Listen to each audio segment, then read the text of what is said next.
Let me say something that will immediately make some people uncomfortable, and that's exactly why it needs to be said. Comfort is not neutral. Comfort is not harmless. Comfort is not something you earn and then safely enjoy. Comfort is an addiction, and like every addiction, it slowly destroys your potential while convincing you that nothing is wrong. Comfort doesn't arrive suddenly. It creeps in quietly. It shows up as hitting snooze instead of getting up. It shows up as choosing easy money over skill building. It shows up as scrolling for hours while telling yourself you'll start tomorrow. And the most dangerous part is that comfort feels justified. You tell yourself you've worked hard. You tell yourself life is stressful. You tell yourself you deserve rest. But comfort doesn't care about what you deserve. Comfort only cares about keeping you exactly where you are. Look at most people's lives. They are not tragic. They are not dramatic. They are comfortable, and that comfort is slowly suffocating them. They have just enough money to survive, just enough entertainment to stay distracted, just enough hope to believe things might magically improve without them changing anything. That middle zone is where ambition goes to die, not in pain, not in chaos, but in ease. Here's the truth. Most people will never accept.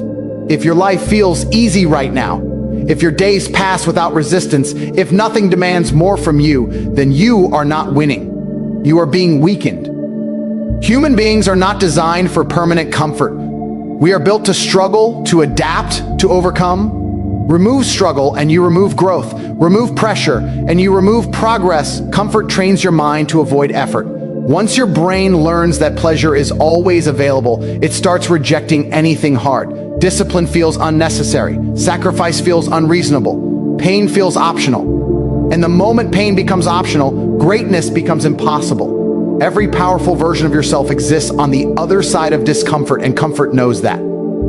That's why it fights you so quietly. Comfort tells you lies in a calm voice. It tells you that tomorrow will be better. It tells you that you're still young. It tells you that other people are lucky, not disciplined. It tells you that rest will fix what effort hasn't even tried to solve yet.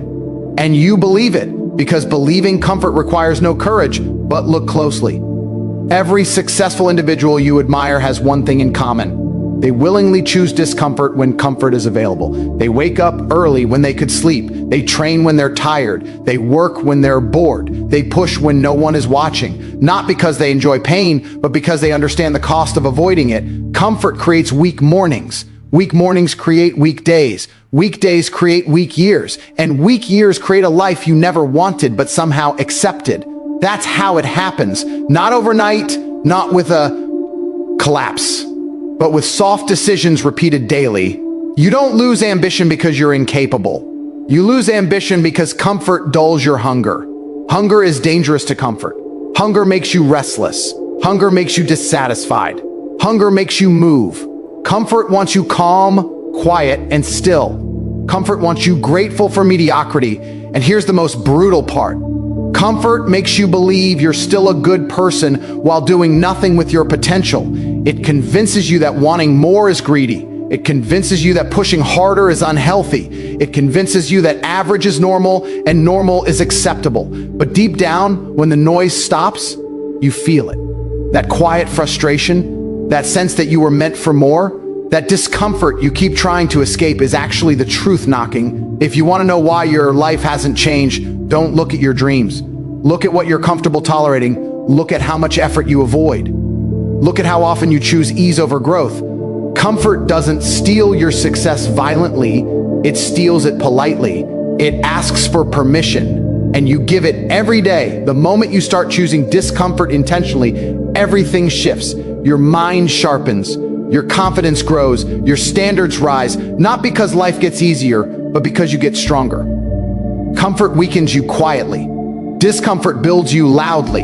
And the path you choose today determines which version of you survives tomorrow. There is a bit that destroys more dreams than failure ever could. And most people don't even recognize it as a problem. It feels productive. It feels responsible. It feels smart. But in reality, it's fear wearing a professional mask.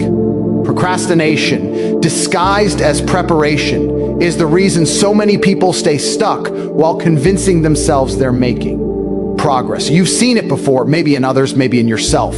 Endless planning, endless learning, endless consuming, watching video after video, reading book after book, taking notes that will never be used. You tell yourself you're getting ready, but deep down you're avoiding the one thing that actually matters, and that is action. Preparation feels safe because it has no consequences. Action exposes you. Preparation doesn't risk embarrassment. Action does. Preparation doesn't risk failure. Action does.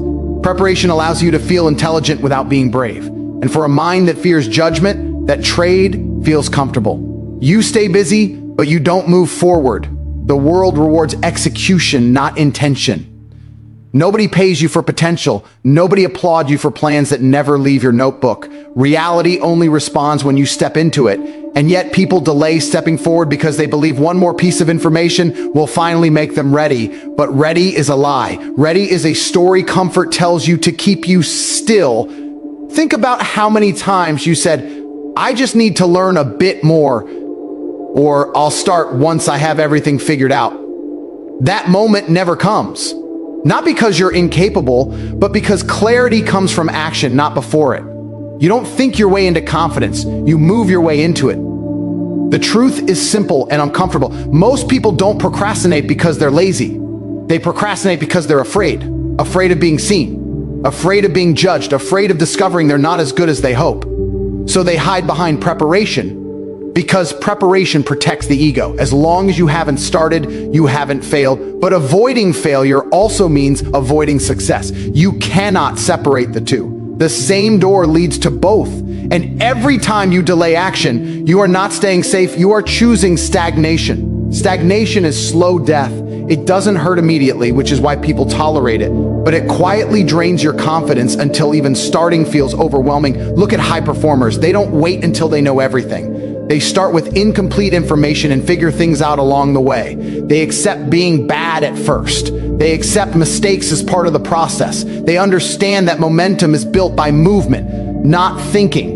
While others are still preparing, they're already adjusting. Preparation should be a short phase, not a lifestyle. The moment preparation becomes endless, it becomes an excuse. And excuses are expensive. They cost you time. They cost you self-respect. They cost you the version of yourself that could have existed if you had acted sooner.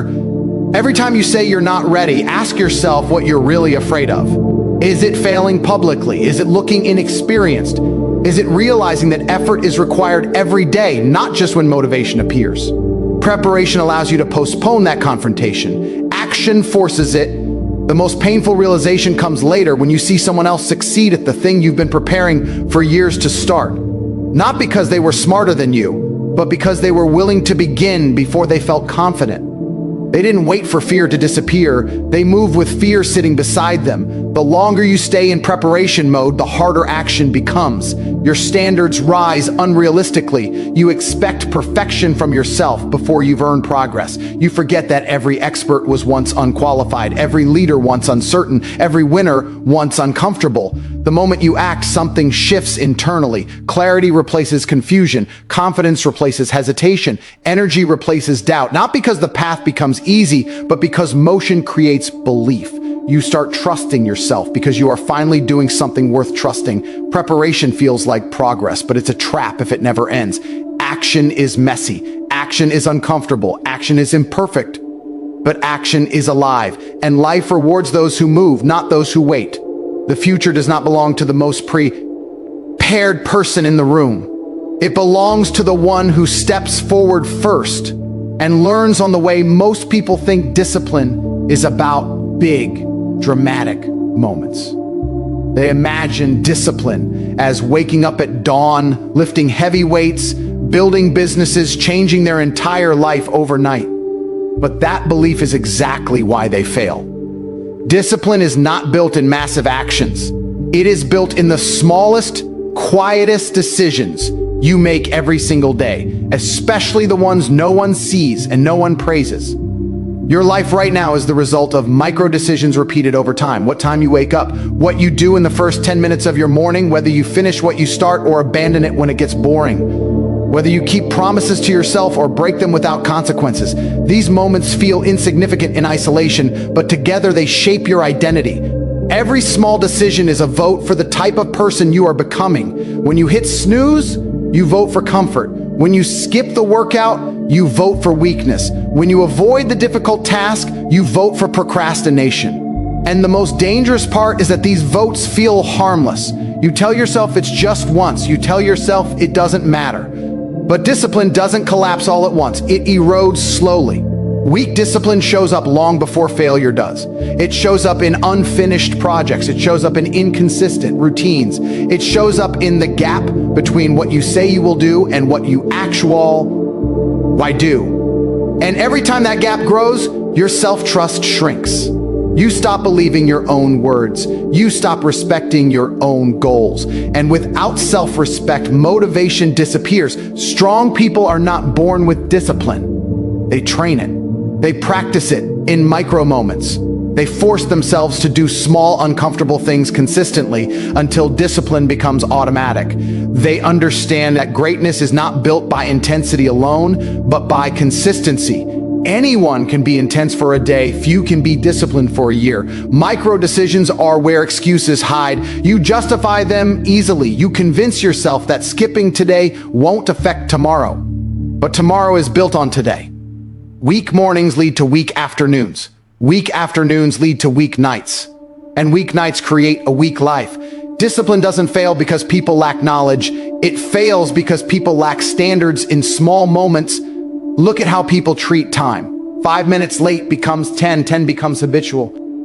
Eventually, time loses value. The same thing happens with effort. You give 80% instead of 100, then 70, then 60, until doing the bare minimum feels normal. This is how average becomes comfortable. Discipline in micro decisions is not about punishment, it's about identity. When you repeatedly do what you said you would do, even when it's inconvenient, you build a powerful internal reputation. You begin to trust yourself. And when you trust yourself, you move with confidence. You stop negotiating with your mind. You stop debating whether you should act. You act because that is who you are. The reason most people struggle to be disciplined is because they rely on motivation. Motivation is emotional. It comes and goes. Discipline is structural. It stays when motivation disappears. Micro-discipline creates structure, fixed routines, non-negotiable habits, clear rules you follow regardless of mood. That structure removes decision fatigue and eliminates excuses. Every time you choose discipline in a small moment, you strengthen a muscle. Every time you choose comfort, you weaken it. The mind learns quickly. It learns what you tolerate. If you tolerate laziness, your mind becomes lazy.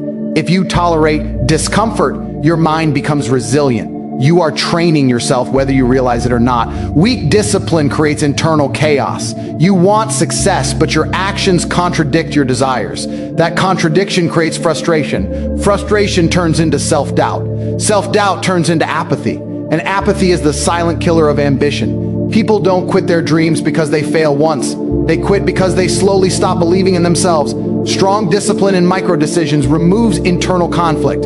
Your actions align with your goals. Your words match your behavior. That alignment creates momentum. Momentum creates belief, and belief fuels consistency. This is how ordinary people transform into high performers, not by dramatic change, but by relentless control over small choices. The most powerful version of you is built in moments so small they seem irrelevant. Choosing to stand up when you want to sit, choosing to finish when you want to quit, choosing effort when no reward is immediate. These moments define you. Discipline is not loud. It doesn't announce itself. It whispers through your daily behavior, shaping your future one decision at a time. There is a mindset that feels protective but is actually poisonous, and it destroys ambition faster than failure ever could. The victim mindset does not scream weakness. It whispers justification. It sounds reasonable. It sounds logical. And that is exactly why so many people adopt it without realizing the cost. A victim mindset is not always loud complaining. Sometimes it's subtle. It's the quiet belief that the world is unfair to you specifically. It's the internal story that you would succeed if circumstances were different. Different parents, different country, different economy, different timing. That story feels comforting because it removes pressure. If the problem is outside of you, then the responsibility is no longer yours. Blame is attractive because it offers emotional relief. The moment you blame something external, your mind relaxes. You no longer need to change. You no longer need to push harder. You no longer need to confront uncomfortable truths about your habits, your effort, or your discipline. Blame protects the ego, but it bankrupts your future. The harsh truth is that life is unfair. It always has been. Some people start ahead, some start behind, some face obstacles others will never understand. But fairness has never been the requirement for success. Responsibility has. The moment you accept full responsibility for your life, even for things that weren't your fault, you reclaim your power. Victim mentality removes power because it teaches you that outcomes are controlled by forces beyond you. And if you believe that, then effort feels pointless. Why push harder if the system is rigged? Why improve if luck decides everything? This belief quietly kills initiative. You stop taking risks. You stop trying new approaches. You wait for conditions to improve instead of improving yourself. High performers think differently. They don't deny reality, but they don't worship it either. They acknowledge obstacles and immediately ask what can be done despite them. They don't waste energy on resentment. They convert frustration into fuel. While others are explaining why something is impossible, they are searching for leverage. Blame also destroys growth because it removes feedback. If every failure is someone else's fault, then there is nothing to learn, no adjustment to make, no skill to develop. Growth requires humility. It requires the willingness to say, maybe I could have done better. Victim mindset refuses that conversation. The most dangerous part of external blame is how convincing it sounds when shared. People bond over excuses. They validate each other's complaints. They create communities built on shared resentment. And inside those circles, responsibility is seen as arrogance. Accountability is seen as ignorance. Anyone who succeeds becomes an exception, a sellout, or a liar. But the truth is simple. You cannot change what you refuse to own. Ownership is painful, but it's productive. The moment you say, this is my responsibility, you gain control over your response. Control leads to strategy. Strategy leads to progress. Progress leads to confidence. Victim mindset keeps you mentally small. It trains you to react instead of act. You wait for permission. You wait for approval. You wait for the world to be kinder. Meanwhile, time keeps moving. Opportunities pass. And years later, you wonder how life slipped by without changing. The strongest individuals are not those with the easiest lives. They're those who refuse to surrender agency. They take responsibility even when it feels unfair. They stop asking why me and start asking what now. That shift changes everything. It turns obstacles into challenges, challenges into lessons, lessons into advantage. External blame also affects how you see other people. You begin to view successful individuals with suspicion instead of curiosity. Instead of learning from them, you resent them. Instead of asking how they did it, you assume they cheated or got lucky. That mindset closes doors before you even approach them. Personal responsibility is not about self-criticism. It's about self-empowerment. It's the understanding that your response to life matters more than life itself. You may not control the starting point, but you control the direction. And direction compounds. The moment you drop the victim story, you feel exposed. There is no one left to blame, no narrative to hide behind, just you and your actions. That exposure is uncomfortable, but it's honest. And honesty is where transformation begins. People who escape the victim mindset do not suddenly get better circumstances. They get better decisions, better habits, better standards. And over time, those changes reshape their environment. Power does not come from fairness, it comes from ownership. The world does not reward those who complain convincingly. It rewards those who take responsibility relentlessly. Your future is not decided by your goals. It is decided by your standards. Goals sound impressive. Standards are invisible. Goals are what you say you want. Standards are what you are willing to tolerate. And most people don't fail because they aim too low. They fail because they accept too little from themselves, from their time, and from the people they allow around them. Low standards begin quietly. You start excusing wasted time. You tell yourself an hour doesn't matter, then 2 hours, then entire days disappear. Time is the most valuable resource you will ever have, yet people give it away without hesitation, scrolling endlessly, engaging in pointless conversations, consuming content that adds nothing to their life. Not because they don't know better, but because their standards for time are weak. High performers treat time like money they can never earn back. They are selective. They are intent. Ional. They understand that every minute invested in something meaningless is a minute stolen from progress. Low standards make time feel abundant. High standards make time feel urgent. Energy is the next thing people disrespect. They eat poorly.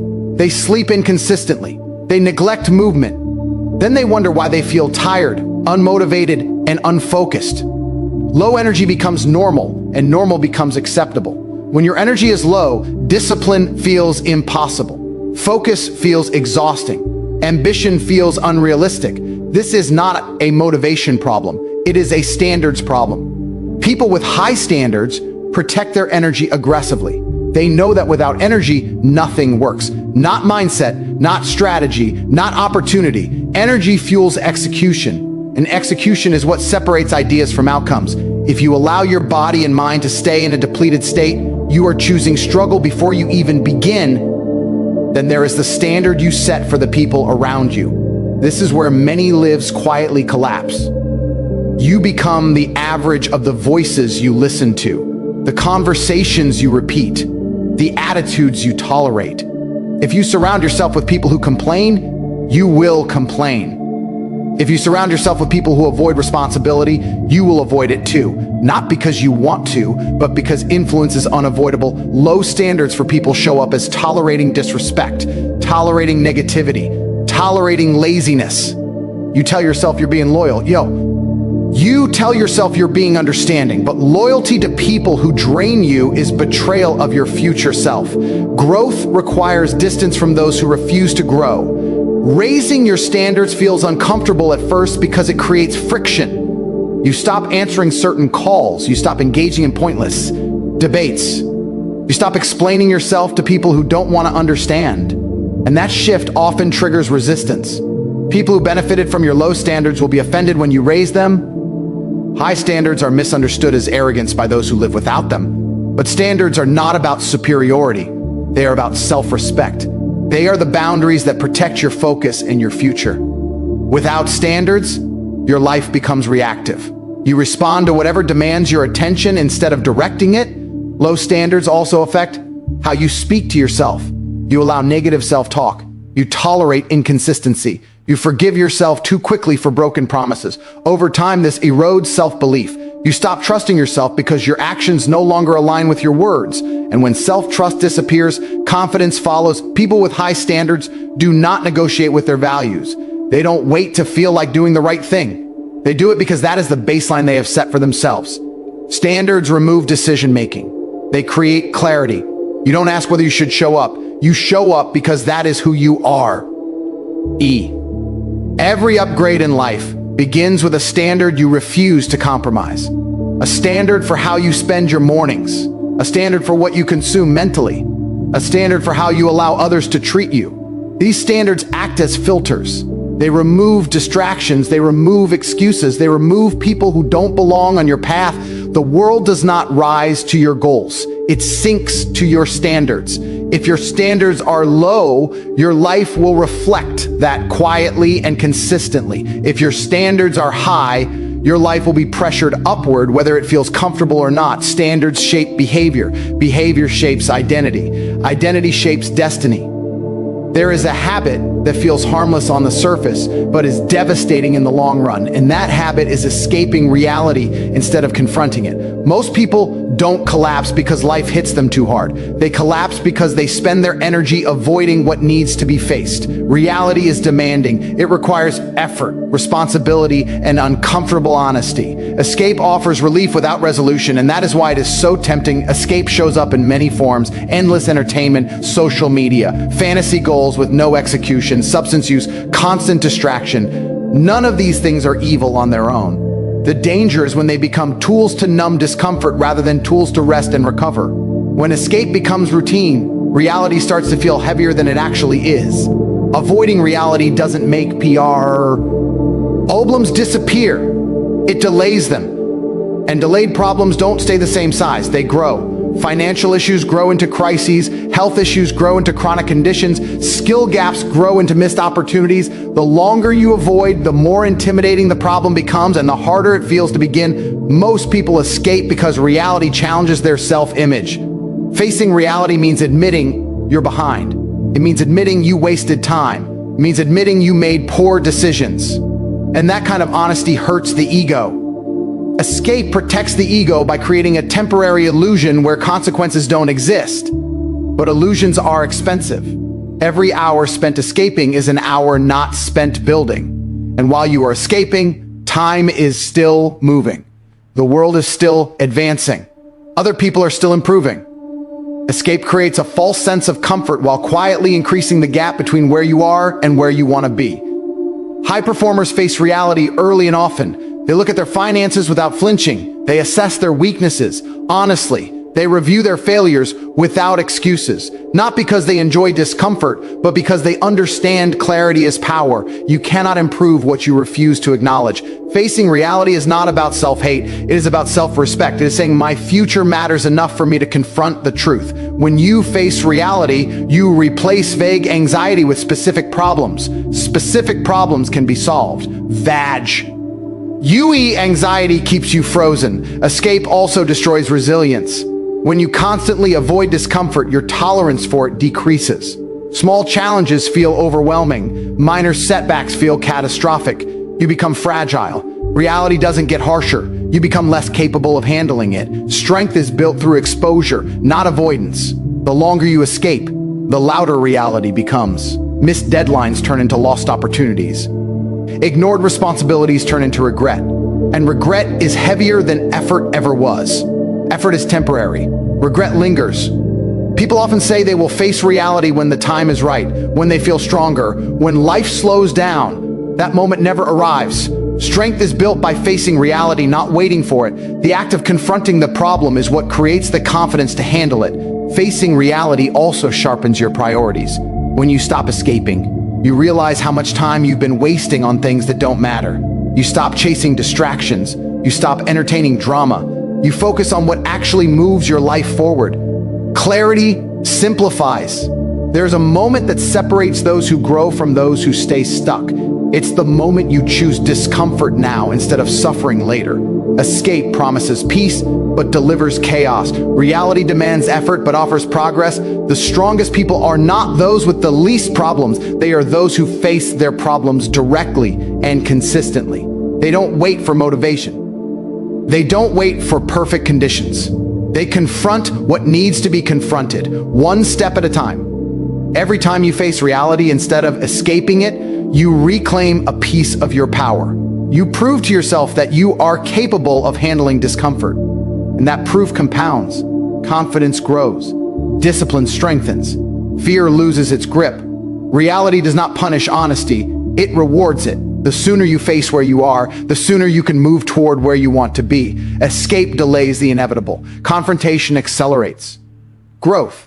And the choice between the two is made daily, in quiet moments when no one is watching. Everything you've heard in this speech leads to one unavoidable truth. Your success is not being blocked by a lack of information, intelligence, or opportunity. It is being blocked by habits you repeat daily without questioning them. Comfort, endless preparation, weak discipline, victim thinking, low standards, and constant escape are not random behaviors. They are patterns. And patterns always produce predictable outcomes. Nothing changes until you do. Not emotionally, not mentally, not financially. The world does not wake up one day and decide to reward potential. It responds only to action, responsibility, and consistency. Every excuse you've ever used has bought you comfort at the price of progress. Every delay has cost you momentum. Every time you chose the easy option, you trained yourself to settle. This is not about becoming perfect. It's about becoming honest. Honest about how you spend your time. Honest about what you tolerate. Honest about who you listen to. Honest about where you are avoiding discomfort. That honesty is painful, but it is also liberating, because once you see the truth clearly, you can no longer pretend you are powerless. You are not stuck. You are trained by your routines, trained by your reactions, trained by what you repeatedly choose when no one is watching. And anything that is trained can be retrained. The same discipline that built your current life can build a better one if you redirect it intentionally. The future does not belong to the loudest, the luckiest, or the most motivated. It belongs to those who take responsibility when it's uncomfortable, act when they don't feel ready, and hold themselves to standards that don't depend on mood or circumstance. Small decisions made daily will either compound into regret or compound into power. This is the moment where awareness must turn into action. Not tomorrow, not next week, not after one more video or one more plan. The version of you who wins is built the moment you choose discomfort over ease, ownership over blame, discipline over excuses. You don't need permission. You don't need approval. You don't need perfect conditions. You need a decision that you will no longer allow the habits that steal your success to control your life, because the world will not slow down for you. Time will not wait for you to feel ready. And years from now, you will either thank yourself for acting today or regret that you recognized the truth and still chose to ignore it. The choice is already in front of you.